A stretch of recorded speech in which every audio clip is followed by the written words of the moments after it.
여러분, 우리는 누구나 할 것 없이 행복을 원합니다. 그렇지만 그렇게 쉽게 행복을 찾기가 어렵고 또 소유하기도 어려운 게 행복인 것 같습니다. 그래서 한 젊은 친구 둘이 이야기를 하고 있습니다. 한 친구가 묻습니다. 야, 우리가 행복해지려면 무엇이 필요할까? 그러니까 다른 친구가 대답을 합니다. 음식, 사랑, 그리고 와이파이 비밀번호, 이거 있으면 행복해지지 않을까? 이렇게 대답을 했다 그래요. 그러니까 현대인들이 생각하고 있는 행복, 어떻게 보면 압축한 그런 거죠. 음식, 사랑, 와이파이, 이거 있으면 정말 행복해질 수 있는 것일까?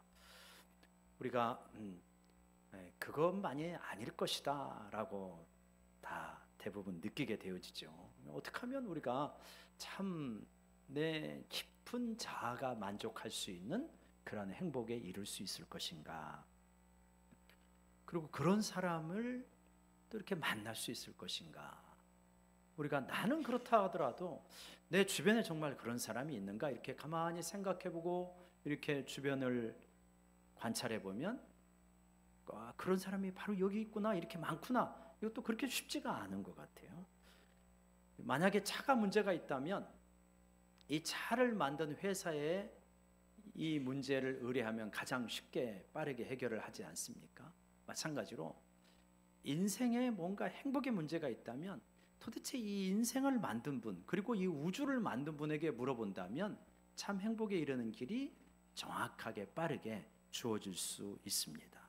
그래서 우리가 성경 중에서도 특별히 1장과 2장 말씀을 보면 우리 인생이 왜 존재하게 되었고 또 참 행복에 이룰 수 있는 길이 무엇일까 하는 것을 여러 가지로 말씀해 주는데, 오늘 그런 부분을 한번 나누고자 합니다. 창세기 1장 1절은 우리가 다 거의 외우고 있는 말씀인데요, 태초에 하나님이 천지를 창조하시니라. 이 말씀이 굉장히 익숙한 말씀이지만 또 엄청난 파괴력을 가진 말씀이죠. 정말 이 말씀을 우리가 깊이 있게 받아들이고 진리라고 받아들이고 사실이라고 받아들이고 이게 나에게 주시는 하나님의 말씀이다 라고 정말 받아들인다면 어쩌면 우리는 인생의 마스터 키를 가지고 있는 사람들이다, 이렇게 볼 수가 있을 거예요. 왜 그러냐? 아니, 천지를 만드신 분이 하나님이시고 그분과 내가 밀접한 관계가 있고 심지어는 하나님께서 나를 자녀로 인정해 주신다면 사실 내게 있는 여러 가지 문제들은 사실 그 하나님의 능력에 비하면 아무것도 아니잖아요. 근데 이거를 내가 얼마나 정말 진실이라고 믿고 있는가, 이제 이게 문제가 되는 거죠. 많은 현대인들은 이제 이 우주의 탄생에 대해서 빅뱅설을 믿고 있지 않습니까? 스티븐 호킹이라고 하는 세계적인 물리학자, 천재 물리학자가 그렇게 말을 했죠. 빅뱅은 약 150억 년 전에 일어난 대폭발이야말로 어떤 물리적 법칙의 필연적 결과였다, 이렇게 말합니다. 그러니까 150억 년 전에 대폭발이 일어났는데 이 폭발은 어떤 물리적 법칙의 필연적인 결과였다, 이렇게 말을 한단 말이에요. 그건 무슨 말이냐면 무에서부터 우주가 이제 폭발해서 만들어지게 되는데 그렇게 되어지는 어떤 법칙이 이렇게 만들어갈 수밖에 없는 어떤 법칙의 필연성이 있다는 거예요. 그러니까 몰라요, 왜 그런 법칙이 존재했는지는 모르는데 아무튼 그 법칙에 따라서 우주가 이렇게 만들어졌다는. 그러니까 초등학생도 그런 질문을 할 수 있는 거예요. 그러면은 그 필연적 법칙이라는 것이, 중력 법칙과 같은 필연적 법칙이라는 것이 어디서 왔느냐? 그냥 우연히 있었다는 거예요. 우연히 있었다는 거예요. 우리가 지구라고 하는 이 땅에서 생존하는 것은 수많은 기가 막힌 조건들이 이렇게 결합이 되어서 우리가 지구에서 생존할 수가 있게 되어지죠. 그러니까 태양과 우리의 거리가 조금만 가깝거나 멀어지면 너무 덥거나 추울 수밖에 없고요. 그 다음에 달과 우리의 거리도 그러합니다. 또 지구에 있는 산소의 양, 이런 것도 기가 막히게 조절이 됐기 때문에 생명이 가능하죠. 또 우리 태양계가 있는 이 항성이라고 하는 태양을 다른 이러한 항성들, 태양과 같이 빛나는 거, 그런 걸 항성이라고 그러잖아요. 그 항성을 이렇게 비교해 보면 중국에서 10만 개의 항성을 관찰했다고 합니다. 근데 관찰을 해보니까 우리 태양만큼 안정성을 가진 항성이 별로 없는 거예요. 막 굉장히 많은 폭발과 변화가 일어나고 막 그러는 거예요. 만약에 우리 태양이 그런 태양이었다면 우리가 지금 존재할 수 없는 거죠. 그러니까 우리가 지금 이렇게 안정되게 살아갈 수 있는 이러한 수많은 조건들이, 지금까지 발견된 것만 해도 너무나 많은 조건들이 이렇게 기가 막히게 조합을 이루고 있고, 그런 가운데서 이렇게 우리가 숨 쉬면서 찬양하고 사랑하고 때로는 상처받고 그러면서 살아가는 거죠. 이것이 정말 많은 사람들이 믿는 것처럼 그건 하나의 그냥 우연, 150억 년 전에 일어난 폭발 이후에 여러 조건들이 맞춰지고 진화를 거듭하고 그래서 이렇게 만들어진 것이냐, 이렇게 말할 수 있느냐? 우리는 그것이 하나의 일종의 가설이고 신념이다, 이렇게 보는 거죠. 이 많은 과학자들도, 빅뱅을 주장하는 과학자들도 빅뱅이라고 하는 것 자체가 하나님의 존재를 입증하거나 부인한다, 이렇게 말하지 않습니다. 빅뱅이 있었다 할지라도 그것 자체가 하나님의 존재를 부인하는 것도 아니고 하나님의 존재를 입증하는 것도 아니다. 그러니까 빅뱅만 말하는 거지, 그것 넘어서의 하나님의 존재를 입증하는 것은 거기 이제 지나친 비약이다, 이렇게 많은 과학자들도 인정을 하더라고요. 그래서 우리는 이 우연히 이 세계가 이렇게 존재했다, 이렇게 믿을 것이냐, 아니면 지금 우리가 창세기 1장에서 말하고 있는 것처럼 하나님이 태초에 천지를 창조하셨다라고 하는 이것을 믿을 것이냐, 결국은 믿음의 문제로 귀결되어지게 됩니다. 도대체 둘 중에 어떤 것을 믿을 거냐. 근데 우리는 그렇게 믿는 거예요. 지금 현대의 과학이 이 세상이 어떻게 만들어진 건지 말을 하지 못하고 우연히 만들어졌다고 믿지만, 성경은 뭐라고 하냐면 아니다, 처음에 무에서 우주가 우연히 어떤 법칙에 의해서 만들어진 게 아니라 놀라운 지성을 가지신 창조주 하나님께서 뜻과 계획을 가지고 이 우주를 만들었고, 그래서 이 우주를 아주 질서정연하게 운행하시는 분이 바로 하나님이시다. 우리는 그것을 믿는다. 그래서 여러분, 태초에 하나님이 천지를 창조하셨다, 이거를 문자 그대로 믿는 고백을 하고 있는 것이 바로 우리들이다. 여러분, 그래서 정말 하나님이 이 우주를 만드셨고 인생을 만드셨다고 한다면, 그리고 그 하나님을 내가 믿고 있고 그분과 인격적인 어떤 이 관계를 가지고 있다고 한다면, 우리 인생의 여러 가지 많은 문제에 대해서 우리는 그렇게 낙심하거나 실망할 필요가 없다. 왜냐? 아무리 큰 문제를 할지라도 천지를 만드신 하나님 앞에는 별로 그렇게 큰 문제가 아니다 라고 하는 걸 우리는 인정하는 거죠. 하나님은 얼마나 크신 분입니까? 여러분, 이 우주라고 하는 것이 상상할 수도 없잖아요, 그죠? 우리가 살고 있는 이러한 은하계는 이 항성, 이 태양과 같은 그러한 항성이 작게는 2천억 개, 또 많게 보는 사람은 1조 개까지 말을 하더라고요. 그러면 이러한 것이 이제 우리 은하를 구성하고 있는데, 이 은하를 구성하고 있는 것이 우주에는 얼마나 되냐, 이런 은하계가 이것도 한 2천억 개부터 1조 개까지 보는 사람들이 있더라고요. 그리고 그러면 이 우주는 하나의 우주냐? 요새는 그렇게 말하지 않잖아요. 다중우주다, 또 이 이야기를 합니다. 그러니까 도대체 이 우주라고 하는 것이 가봤어야 알죠. 얼마나 먼지. 갈 수도 없고 그냥 숫자로만 생각하는 거지, 이 우주라고 하는 것이 얼마나 큰지 상상할 수도 없습니다. 그런데 이 우주를, 이 엄청난 우주를 누가 만드셨냐? 우연히 만든 게 아니라 우리 하나님 아버지, 창조주 하나님 아버지가 이 우주를 만드셨다. 그리고 그 하나님 아버지는, 참 엄청난 이 우주를 만드신 하나님 아버지는 나와 1대1의 인격적 관계를 맺고 계시는 분이시다. 이게 엄청난 신비입니다. 그렇게 크신 하나님, 그렇게 능력이 많으신 하나님께서 나의 작은 기도와 신음에 응답하신다는 것이 생각하면 생각할수록 신비인 거예요. 어떻게 그러실 수가 있을까? 어떻게 그 하나님이 나에게 찾아오셔서 나에게 그러한 깨달음을 주시고 이 세상의 물리적 법칙으로 설명할 수 없는 어떤 영적인 체험과 응답과 경험들을 허락하실까? 그거를 생각해 볼 때 아찔한 거예요. 그래서 여러분, 인생의 가장 큰 문제는 뭐냐?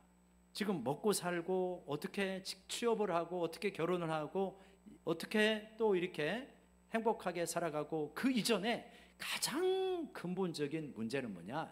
정말 이 하나님이 우주를 창조하셨고 그 하나님이 내 하나님이냐? 이것이 가장 인생의 본질적이고 시급한 문제라고 믿습니다. 그래서 이 하나님을 만나게 될 때 나머지 인생의 가닥들은 풀리게 되어지는 거예요. 근데 이 하나님을 만나지 않고 풀리려고 하면 인생이 굉장히 어려워집니다. 굉장히 꼬이고 힘들 수밖에 없다. 여러분, 그래서 행복에 이르는 첫 번째 길은 무엇이냐? 천지를 만드신 하나님을 내가 만나고 그분과 깊은 사귐을 갖게 되는 것, 이것이 여러분 가장 복된 행복의 첫 번째 길이라 믿습니다. 그래서 여러분, 우리는 여러 가지 바쁘고 힘들 일도 많지만 먼저는 하나님을 알고자 하고 하나님을 만나고자 하는 이러한 씨름을 하시기를 간절히 부탁드립니다. 여러분, 그 하나님이 어떤 하나님이시냐면 2절을 보면, 2절 다시 한번 읽어볼까요? 시작. 땅이 혼돈하고 공허하며 흑암이 깊음 위에 있고 하나님의 영은 수면 위에 운행하시니라. 하나님은요 어떤 하나님이시냐? 자, 2절에 보면 혼돈하고 공허한 세상이 되었는데 이걸 이제 변화시키는 하나님이셔요. 그래서 혼돈이라는 상태, 혼란이라는 상태입니다. 케오스의 상태예요. 이 창세기 1장을 보면 이제 이 창세기 1장이 정말 현대의 어떤 지질학이라든가 그 다음에 고생물학이라든가 이런 거에 이렇게 이 진화의 순서하고 똑같냐? 좀 다른 면들이 있습니다. 그래서 이것이 문자 그대로 이 6일 동안에 창조가 된 것이냐, 그리고 이 순서대로 창조가 된 것이냐, 이거에 대해서는 굉장히 많은 설들이 있어요. 굉장히 많은 설들이 있는데, 근데 이 창조 이야기를 통하여서 하나님께서 우리에게 주시고자 하는 메시지는 굉장히 선명합니다.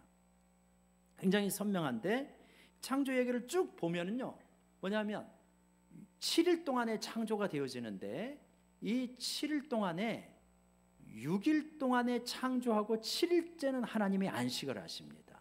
자, 그런데 첫째 날, 둘째 날, 셋째 날, 넷째, 다섯째, 여섯째 날에 어떤 이 분류가 좀 달라요. 그러니까 첫째, 둘째, 셋째는 무대를 만드시는 겁니다.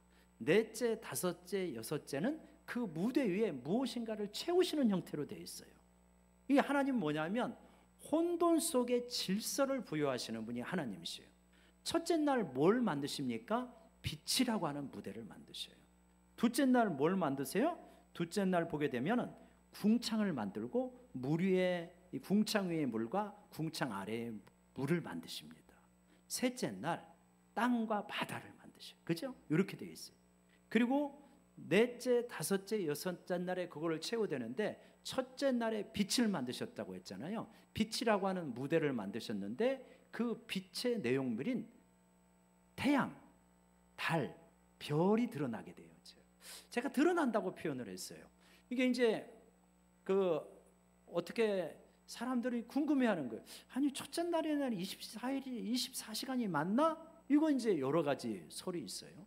24시간이 맞나? 근데 저녁이 되고 아침이 되니 첫째 날이더라 이렇게 되었는데, 그러면 만약에 이게 날이라고 하는 개념을 우리가 문자 그대로 이렇게 받아들인다고 한다면, 아니 태양이 있어야 날이 날 거 아닙니까? 날.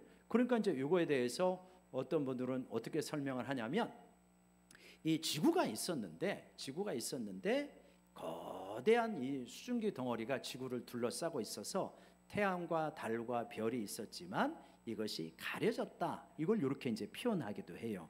근데 정확한 거는 모르겠어요. 근데 분명히 알 수 있는 것은 뭐냐면, 첫째 날 빛이 있었고요, 넷째 날에 이 빛을 담당하는 태양과 달과 별이 드러나게 되어집니다. 자, 그리고 둘째 날에 궁창을 만드셨잖아요. 궁창 위의 물과 궁창 아래 물로 나누시게 되는데, 그러면 넷째 날에 이 다섯째 날에 무엇을 만드시게 되냐면 새하고 물고기를 만드시게 됩니다. 그리고 셋째 날에 땅과 바다를 만드셨는데, 여섯째 날에 이 땅을 채우는 짐승과 사람을 만드셔요. 자, 그러니까 이 이야기를 통해서 하나님께서는 무엇을 말씀하고 계시냐? 이게 그냥 정신없이 생겨라 라고 해서 생기신 게 하는 것이 아니라, 하나님께서 기가 막힌 혼돈 속에서 기가 막힌 질서를 가지고 세상을 만들어 가시는 분이시다.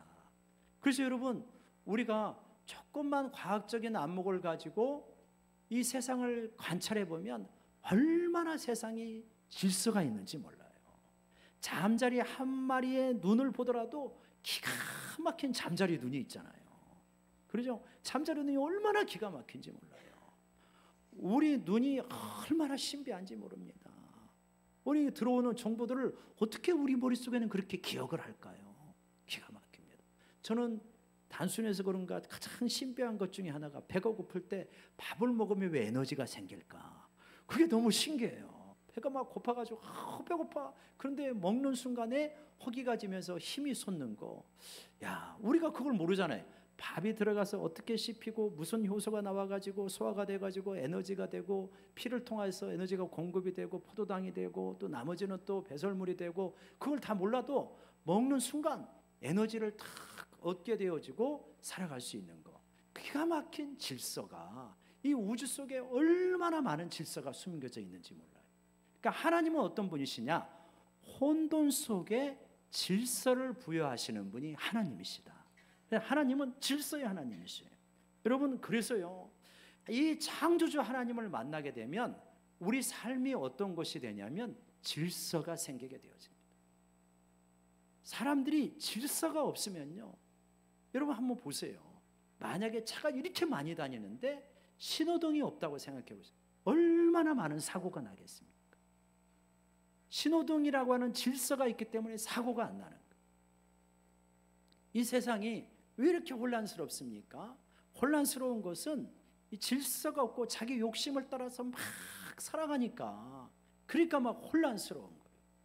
나는 왜 이렇게 인생이 정신이 없는지 모르겠다. 늘 분주하고 열심히 뛰지만 얻는 것은 없고, 사랑한다고 했지만 상처받았다는 사람은 내 주변에 이렇게 많고, 열심히 산 것 같지만 뭐 하나 내세울 게 없고, 왜 이렇게 삶의 질서가 없고 혼란스러운지 모르겠다.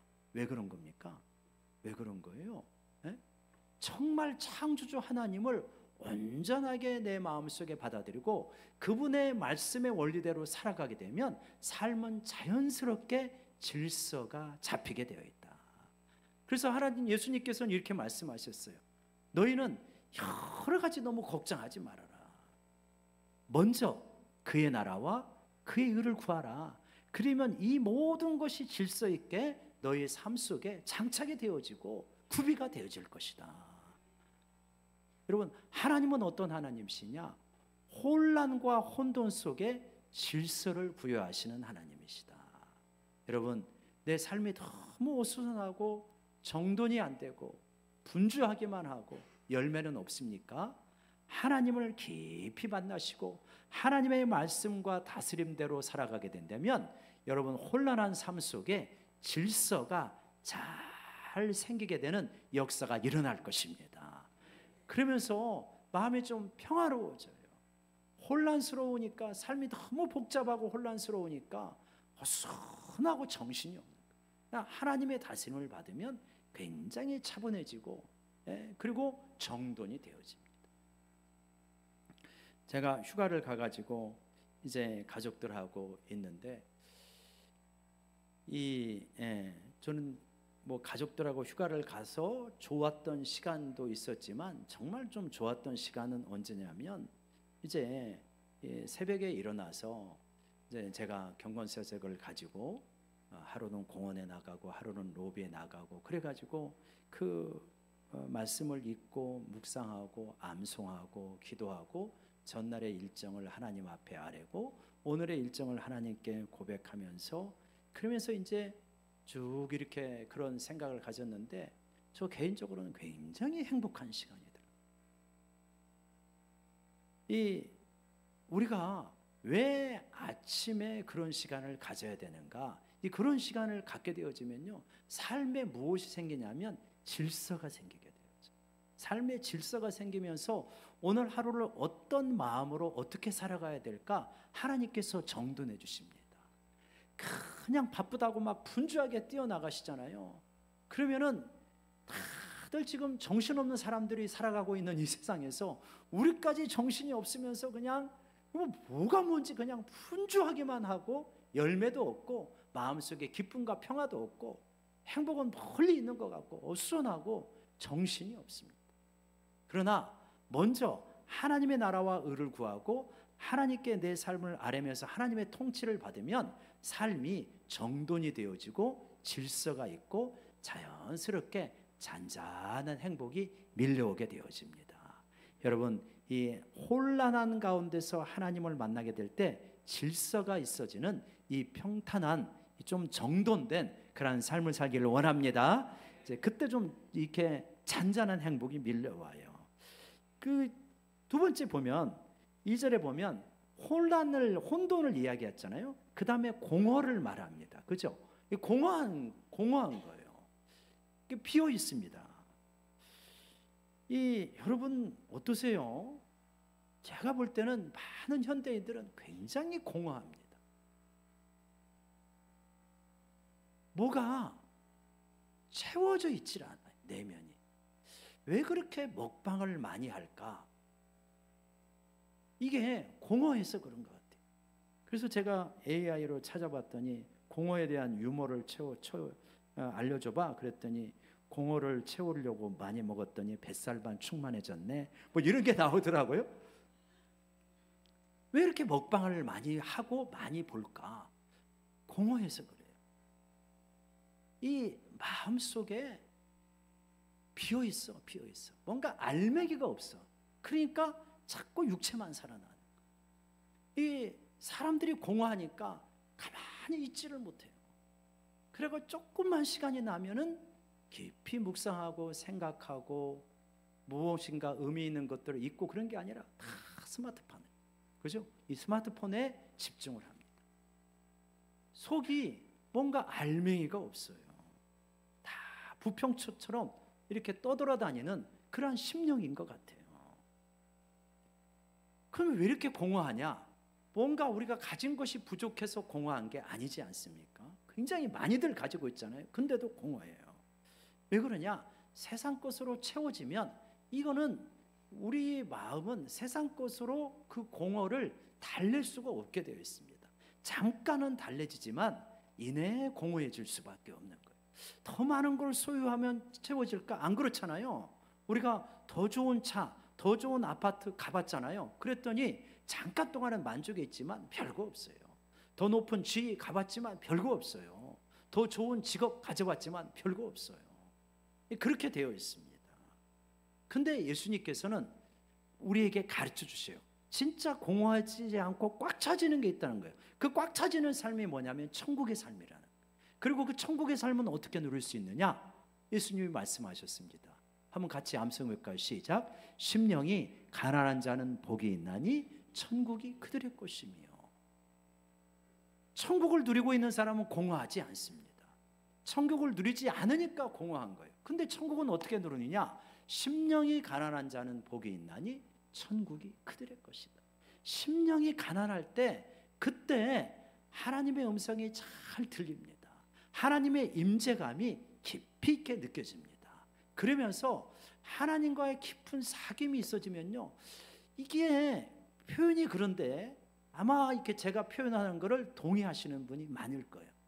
이 하나님을 믿고 예수님을 믿는다는 것은 변화가 일어나는데, 변화가 어떤 목록이 많아져 가지고 윤리적으로 내가 조금씩 깨우쳐져서 나가는 그런 변화가 아니고, 그런 변화가 의미가 없다 그런 건 아니고, 자, 술도 끊습니다, 담배도 끊습니다, 음란물도 끊습니다, 예, 내가 안 좋은 습관도 끊습니다. 이거 좋은 거잖아요. 이거 좋지만 진정한 변화는 이런 변화가 아니라, 의미가 있지만 뭔가 내 존재에 가장 깊숙한 곳에서 무엇인가가 터져 나옵니다. 무엇인가가 터져 나오면서, 그러면서 내 삶의 영역을 바꿔가기 시작하는 거예요. 이런 변화가 일어나는 거예요. 그래서 어거스틴이 하나님은 내 안에 계셨는데 나는 바깥에 있었습니다, 이렇게 표현을 해요. 참 놀랍죠. 밖에서 계속 찾는 거예요. 밖에서 계속 찾았는데 나중에 하나님을 만나보니까 하나님은 자기 존재의 가장 깊숙한 곳에 계셨다는 거예요. 그런 것 같아요. 우리 존재의 가장 깊숙한 곳에서 하나님과의 인격적 사귐과 만남이 이루어지고, 그 만남이 내 존재를, 내 삶을 서서히 변화시켜 나가기 시작하게 되는 것입니다. 그래서 이 마음은, 이 주님과의 만남은 어떻게 이루어지는 거냐? 내가 마음이 가난할 때 이루어지더라고요.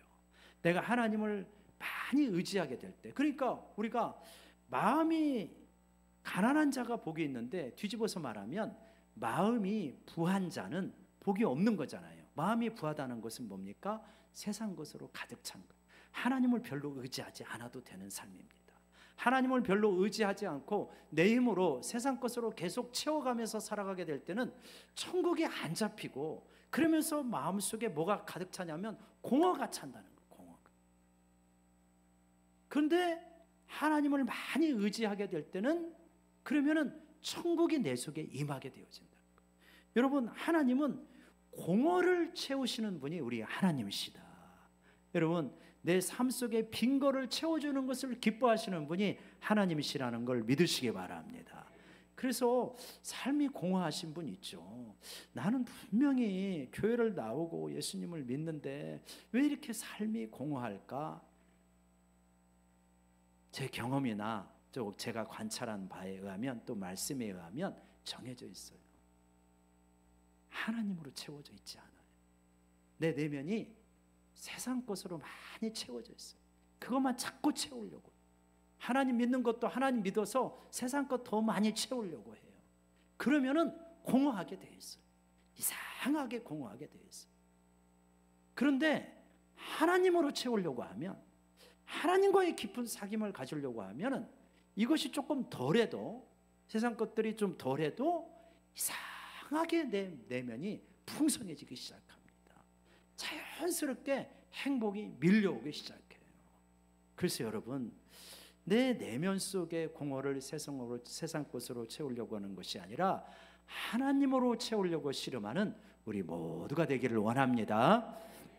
한 가지만 더 이야기를 할게요. 죄송하지만 제가 이제 이번에 가족과 일본 여행을 하면서 자유여행을 했는데 난감한 상황이 생긴 거예요. 그게 뭐냐면, 제가 아는 지인한테 물어봐가지고 이렇게 차를 구하면 된다 해가지고 갔는데, 막상 가서 보니까 이렇게 가가지고 막 전부 다 녹화라고 하는 거예요. 성수기에 가가지고 차가 하나도 없는 거예요. 그러니까 이제 어떡합니까? 큰 소리는 빵 쳐놓고 나를 따르라 하고 갔는데 차가 없으니까 이제 큰일 났어요. 그래서 하나님 앞에 간절하게 기도하는 거예요. 하나님, 걸어다니면서 하나님 차를 달라고. 이거 짐을 들고 어떻게 이게 돌아다닙니까? 그래서 이제 기도하는데, 이제 딱 이렇게 하나님께서 기가 막히게 이런저런 방식으로 연결해져 가지고 차를 딱 받았어요. 그리고 나서 이제 차를 운전을 하는데, 일본에서 운전하신 분들도 알겠지만 우리하고 운전하는 방식이 반대가 되니까 깜빡이를 켜면 윈도우가 왔다 갔다 하는 거예요. 깜빡이를 넣는데 이놈이 왔다 갔다 해요. 그러면 이제 이거 뭐 의식하면서 하면 되지. 근데 급하면은 또 이게 왔다 갔다 해요. 그죠? 급하면은 이게 돌리는 거예요. 그리고 이제 차를 렌트카였고, 이렇게 일본 상황도 잘 모르니까 굉장히 조심할 수밖에 없잖아요. 긴장하고 조심하고. 그러니까 늘 하나님을 의지합니다. 하나님을 자꾸 의지하니까요, 하나님 음성이 잘 들리더라고요. 하나님 음성이 잘 들려요. 마음이 가난한 게 이거예요. 하나님 음성이 잘 들리는 거예요. 근데 제가 와가지고 한국에 의지하는데 기도를 안 해요. 아니, 운전하는데 기도를 안 하고, 기도 안 하고 가도 별로 문제가 없는 것 같아요. 그래서 깨달았어요. 하나님의 아브라함에게, 아브라함아, 네가 내 음성 잘 들으려면 너의 본토 친척 아비 집을 떠나라. 아무도 없는 그곳에 가서 나만 의지하고 살아. 그래야 네가 내 음성 잘 들을 수 있어. 그렇더만요. 너무 익숙한 곳, 너무 편안한 곳에서는 잘 안 들려요. 우리 삶에 하나님께서는 때로는 광야와 같은 곳으로 내보내는 까닭은 무엇이냐? 왜 그래요? 편안하면요, 잘 안 들려요. 잘 안 들으려고 해요. 잘 안 듣고도 살 수 있을 것 같아요. 근데 하나님 의지하고는 아무것도 안 돼. 그러면 어떻게 합니까? 하나님에게 절실하게 의지하게 되고, 또 절실하게 의지하면 하나님께서 말씀하시는 것이 너무 잘 들리고 순종 외에는 방법이 없거든요. 내 능력으로는 안 되니까 그렇게 되는 겁니다. 그래서 여러분, 우리 삶 속에 때로 광야라고 하는 것이 어려운 것만은 아니다. 너 갈대아 우루 본토 친척 아비집을 떠나고 나만 의지하고 살아. 그러면은 내가 너를 인도하고 책임질 거야. 여러분, 공허 속에 채워주시는 분이 하나님이십니다. 그래서 나는 지금 너무 가진 것이 없어요. 이게 꼭 불리한 것만 아니에요. 하나님, 나는 너무 가난해요. 나는 너무 불안정해요. 나는 뭐 안정된 게 하나도 없고 채운 게 하나도 없어요. 불리한 것만은 아니다. 왜냐? 하나님을 깊이 만날 수 있고 하나님과 의지할 수 있는 순간이다. 하나님, 나는 부족함이 없어요. 상당히 위험한 순간이에요. 위험해요. 하나님 음성 잘 안 들으려고 해요. 내 마음대로 살려고 해요. 그래도 괜찮을 것 같아요. 여러분, 하나님은 공허를 채우시는 분이기 때문에 가난하고 어려우면 그때야말로 하나님이 가까이 계신다는 걸 믿으시기 바랍니다. 그리고 그분을 자꾸 물어보고요, 듣고 순종해 보세요. 듣고 순종하는 것 외에는 대안이 없어요. 그게 복된 상태라니까. 거기서 우리는 하나님의 놀라운 경험들을 하게 되어지는 것입니다. 마지막으로요, 한번 여러분, 이 창세기 사람 만드시는 걸 보면요, 사람 만드시는 거 보면 하나님께서 이 땅의 짐승도 만들고 사람도 6일째 만들잖아요. 근데 짐승 만들 때 보면 2장 19절 가보세요. 창세기 2장 19절에 가보면 하나님께서 짐승을 만드실 때 여호와 하나님이 무엇으로 짐승과 새를 짓습니까? 흙으로예요. 사람은 뭘로 만들었죠? 흙으로 만드셨어요. 원재료가 같아요? 달라요? 같아요. 재료가 같아요. 그래, 재료가 같으니까 구성 성분이 많이 비슷한 거예요. 그래서 여러분, 이 침팬지가, 유전자가 인간이랑 그 98%가량이 같다 그러죠? 왜 그러냐? 원재료가 같아서 그러는 거예요. 그래서 여러분, 사람이 짐승하고 동물하고 사람하고 행동하는 것이 동물적인 측면에서는 비슷합니다. 뭐 하는 거예요? 먹고 마시고 씻가고 장가가고 경쟁해서 싸워서 이기면 기뻐하고, 이게요, 동물의 세계도 다 있는 거예요. 그죠? 이 동물의 세계도 다 있는 거예요. 그래서요, 고릴라나 침팬지가 자기가 라이벌을 무찌르고 자기가 좋아하는 암컷을 딱 차지하게 될 때 막 가슴을 두드리면서 막 기뻐합니다. 근데 저는 그 모습을 보면 정치에서, 선거에서 우리 당이 이겼다 했을 때 만세 하는 거하고 좀 비슷한 것 같더라고요. 상당히 비슷한 측면이 있어요. 경쟁해가지고 막 이겨가지고 막 환호하고, 그거 동물의 세계에서도 많이 보는 모습이에요. 그러면 도대체 먹고 마시고 시집가고 장가가고 자식 낳고 자식 키우고, 이거 짐승 세계도 다 하는 거거든요. 도대체 사람과 짐승의 차이가 뭐냔 말이에요. 여러분, 우리가 잘 먹고 잘 살고 좋은 사람 만나서 결혼하고 번성하고 이러면 우리가 행복합니까? 인간은 그런 존재가 아니라는 거예요. 이거는 짐승의 세계도 다 하는 건데 이것만 가지고 행복감을 느끼지 못해요. 그러면 이걸 가지고 느끼는 건 뭐예요? 만족이에요. 쾌락이에요. 여기 분명히 만족과 쾌락이 있죠.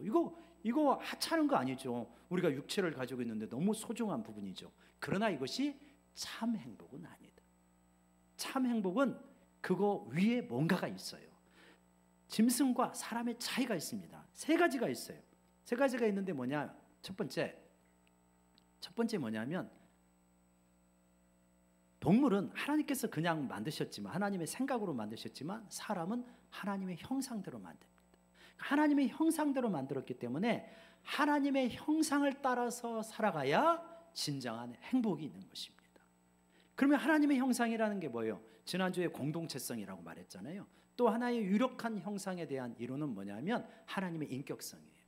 그래서 하나님의 인격을 닮은 존재이기 때문에 우리는 그냥 잘 먹고 잘 살아서만 행복할 수 있는 게 아니라 하나님의 인격성을 따라서 하나님을 닮아서 양심적인 존재로 의롭게 살아가야 그래야 행복을 누리게 되어 있습니다.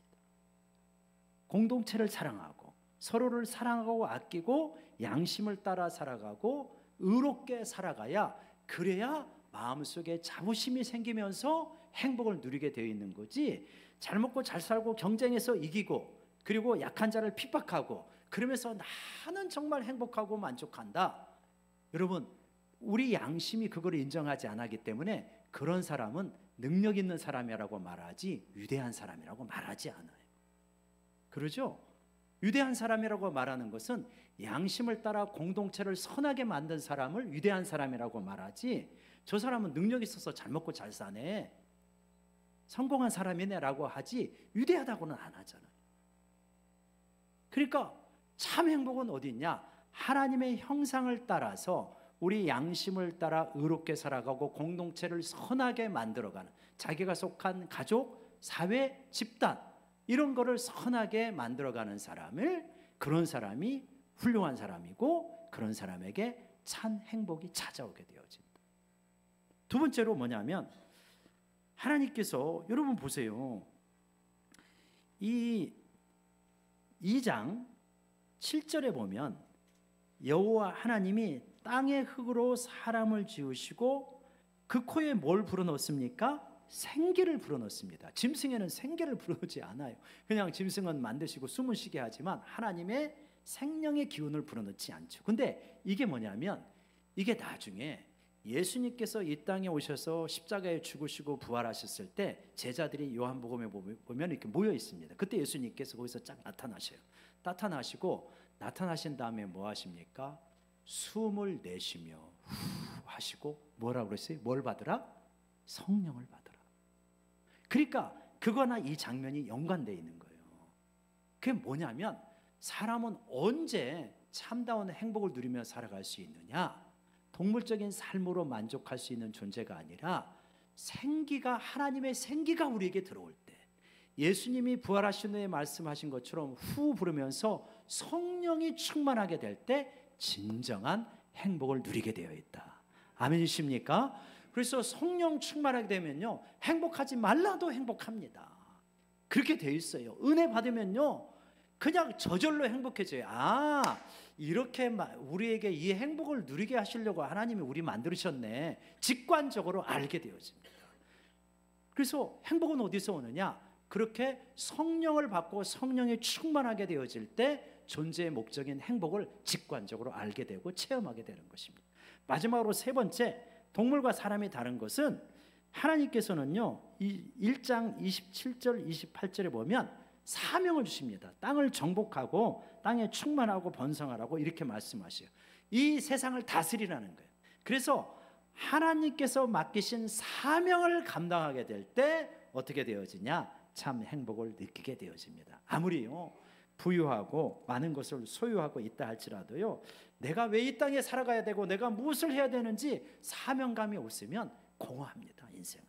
그러나 하나님이 나에게 이런 달란트 주셨네, 이런 은사 주셨네, 나 이것으로 이웃을 사랑하고 하나님께 영광을 돌리고 나도 기쁘게 봉사하면서 또 나를 실현하면서 살아가야지, 그랬을 때 참 행복을 누리게 되어지는 거죠.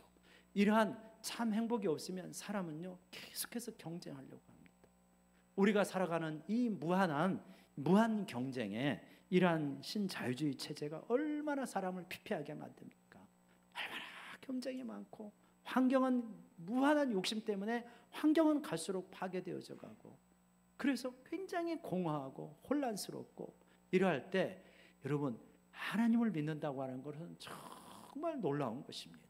우리 마음속에 이 세상이 빼앗아갈 수 없는 잠잠한 평화와 행복과 기쁨이 세상이 줄 수 없는 것이 우리 가운데 오게 되는 거예요. 느껴지게 되는 거예요. 체험되게 되는 것입니다. 여러분, 이건 억지가 아니고요, 그냥 관념의 세계가 아니고 실제 내 가슴이 증거하는 것입니다.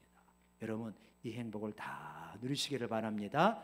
창조주 하나님을 만나게 되어지고, 그러면은 그 하나님이 혼돈 속에 질서를 주시고요, 공허한 삶 속에 알맹이를 주십니다. 의미를 주십니다. 가치를 주십니다. 짐승과는 다른, 그저 잘 먹고 잘 살고 잘 번성하고 잘 짝짓고 하는 것을 넘어서서, 그래서 하나님 차원의 이 참다운 인간 차원의 삶을 살아가게 될 때 행복은 우리 가운데 찾아오게 된다고 믿습니다. 그거 누리는 우리가 되기를 원합니다. 기도하십시다. 하나님 아버지, 하나님께서 우리를 이 세상에 보내시게 될 때 아무런 계획이 없이 보내신 것이 아니라, 네가 알아서 살아라고 보내신 것이 아니라, 하나님을 알고 성장해 가고 사랑하고 사랑받고 또 배려하고 섬기고, 그러면서 하나님의 형상, 또 예수님을 닮아가는 그 모습으로 살아가라고 우리를 이 땅에 보내시고, 그렇게 살아가게 될 때 우리에게 행복을 주시는 것을 믿습니다. 우리 사랑하는 성도님들이 이 세상의 체제를 거부하고 하나님 나라의 원리대로 살아가면서 참 행복을 다 누리게 하여 주옵소서. 예수님의 이름으로 기도드립니다. 아멘. 우리 찬송가 14장 찬양하면서 우리 준비하신 예물 드리겠습니다.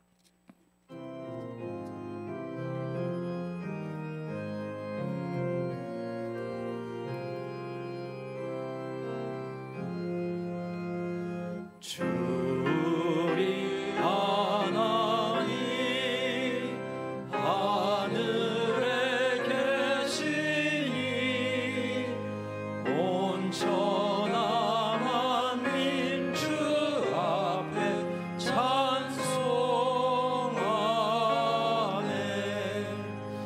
이 천지 만물도 주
와